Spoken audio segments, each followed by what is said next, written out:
अगर एक्सीडेंट के केस में किसी के खिलाफ पुलिस के द्वारा मुकदमा पंजीकृत किया गया है तो जो एफआईआर की कॉपी जब आप देखेंगे तो उसमें एफआईआर की कॉपी में एफआईआर नंबर लिखा होता है और एफआईआर नंबर के बाद देखेंगे तो सेक्शन लिखा होता है या हिंदी में उसमें धाराएं लिखी होंगी और धाराओं के आगे जो सेक्शन लिखा होता है वो सेक्शन होता है 281, 125 ए या 125 बी BNS यानी भारतीय न्याय संहिता ये लिखा होगा।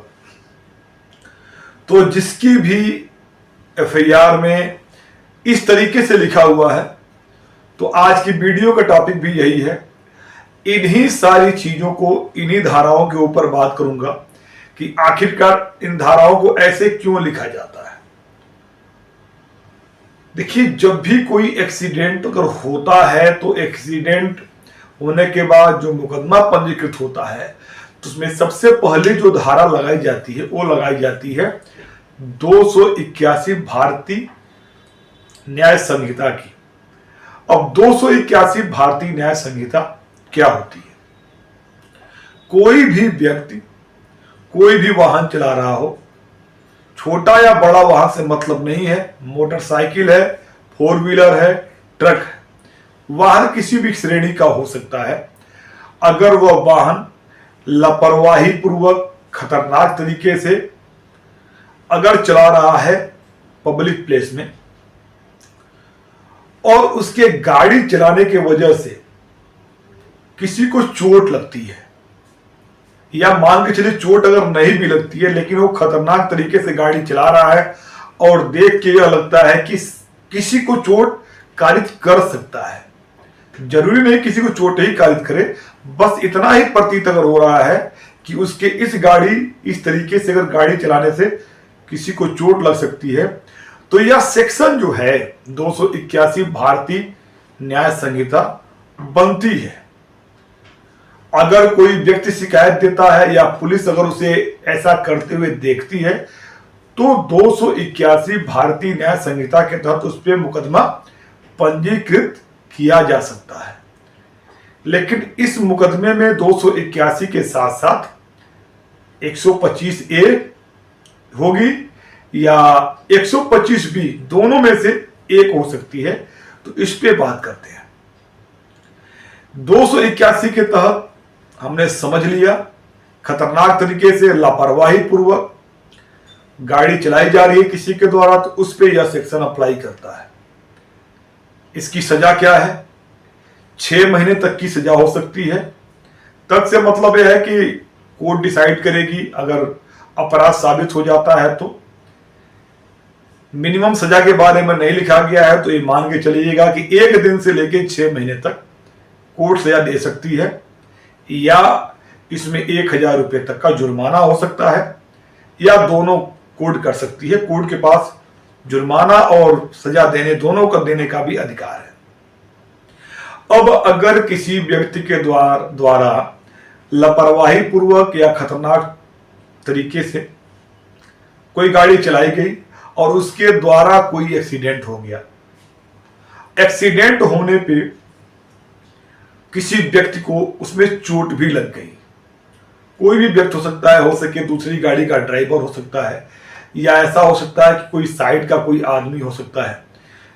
चोट अगर उसे लग गई है, अगर चोट उसे हल्की लगी है, चोट का जो नेचर है वो सिंपल है, तो उस केस में लगेगी धारा 125 की ए।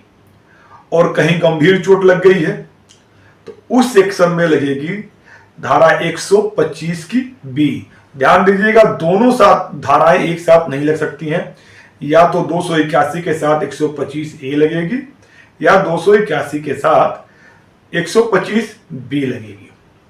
अब 125 ए में क्या है? सजा 6 महीने तक की सजा हो सकती है या 5000 रुपए तक का जुर्माना हो सकता है या दोनों हो सकता है। कोर्ट डिसाइड करेगी अगर अपराध या गलती साबित हो जाती है तो।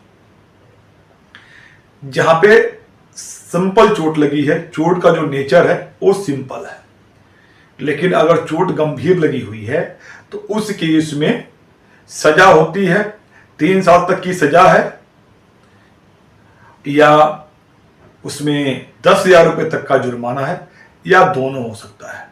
अब यह कौन डिसाइड करेगा कि 125 की ए लगेगी या 125 की बी लगेगी? जब भी किसी व्यक्ति को चोट अगर लगेगा तो उसका मेडिकल होगा, वो व्यक्ति अपनी एमएलसी कराएगा, जाके अपने जो भी हॉस्पिटल है सरकारी नियरेस्ट, वहां जाके वो अपनी एमएलसी कराता है।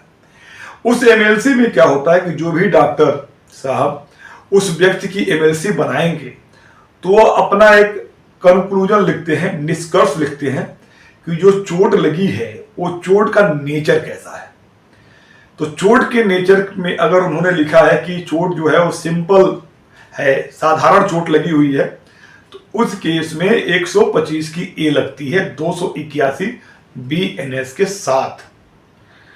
और अगर कहीं चोट गंभीर लगी हुई है तो डॉक्टर साहब अपने निष्कर्ष में लिखेंगे कि गंभीर चोट आई हुई है, तो एमएलसी के आधार पर जो उस घायल व्यक्ति का जो मेडिकल का जो पेपर होता है उसी के आधार पर यह सेक्शन जो होता है बनता है। किसी के चाहने से नहीं बनता कि जो इसमें पीड़ित व्यक्ति है जिसको चोट लगी है उसके चाहने से नहीं बन जाएगा, या किसी पुलिस अफसर के चाहने से नहीं बन जाएगा।